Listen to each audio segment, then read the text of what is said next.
So the issue of coming to America as an actor and believing that, oh, I've done this thing for almost 28 years now.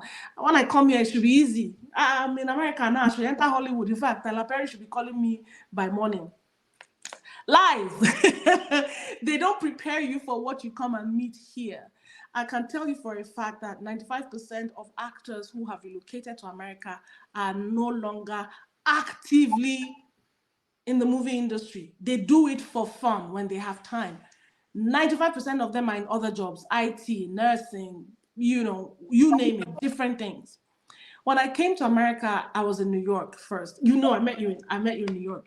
So I attended a lot of, acting classes, met with a lot of people, auditioned, went for talent showcases. I was in front of a lot of casting directors. I went, even in Atlanta, did the same thing, met with agents and managers. And there was one thing that they kept telling me that I could not for the life of me understand. You have amazing talent. You're so good at what you do and we love you. However, we can't manage you, or we can't be your agent, or, we can't put you in a lot of things because we don't write scripts with people like you in mind. We don't have enough stories with people like you in it. So why keep you in our roster when we can have other people who can get frequent jobs? And I'm like, okay, make me understand. If I'm good, why don't I have opportunities? And they say, one, they use this phrase for me. They say, you're not Lupita dark.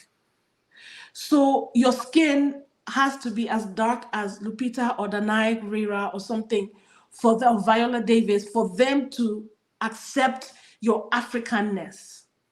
And then they said, secondly, you don't sound African.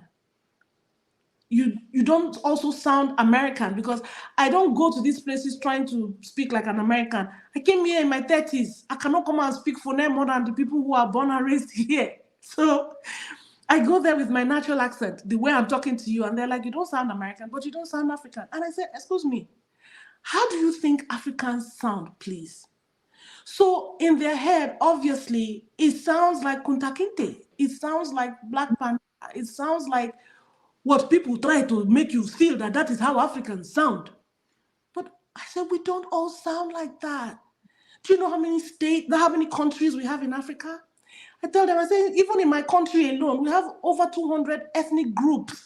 And each ethnic group, they have their own accent. If a Calabar man speaks English, it's different from when an Igbo man speaks English, different from when an Hausa man speaks. We all sound different. So I don't know what you think Africa is. You think it's a country? It's not.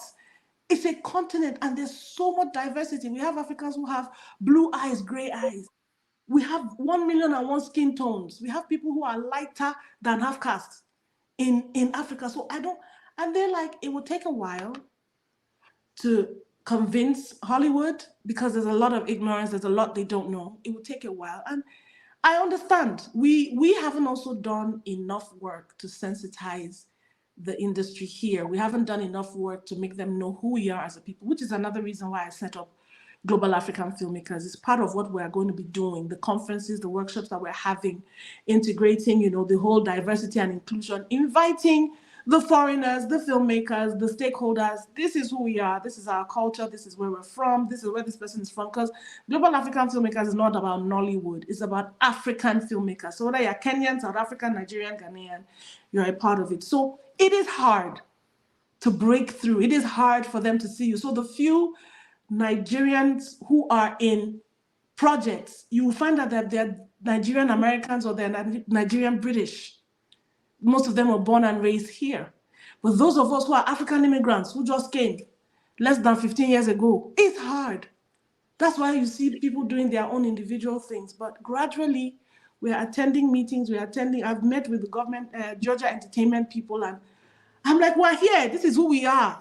And they're like, you're scattered all over the place. Can you have one voice? Is that a portal? Is that a place, a platform where we can find? I said, okay, this is what we have to do, then we have to do it.